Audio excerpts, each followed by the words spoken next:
Parliament సమావేశాల సందర్భంగా కేంద్ర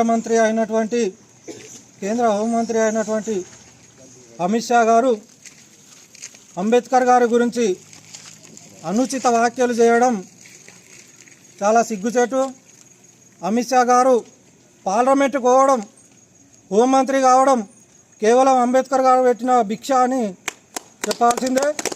ఎందుకంటే ఈరోజు అంబేద్కర్ గారు రాసినటువంటి రాజ్యాంగాన్ని అనుసరించుకొని పదవులు పొంది భోగాలు పొంది ఈరోజు అంబేద్కర్ గారిని పార్లమెంట్లో అవమానించడం చాలా సిగ్గుచేటు.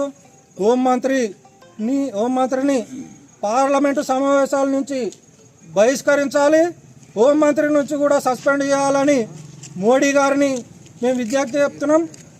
ప్రతి ఊరిలో దీని పట్ల సారీగిన చెప్పకపోతే ప్రతి ఊరిలో ఉద్యమాన్ని ఉధృతం చేసి ప్రతి ఒక్కరం ఈ బీజేపీ పార్టీకి బుద్ధి చెప్తామని ఈ సందర్భంగా చెప్తున్నాం.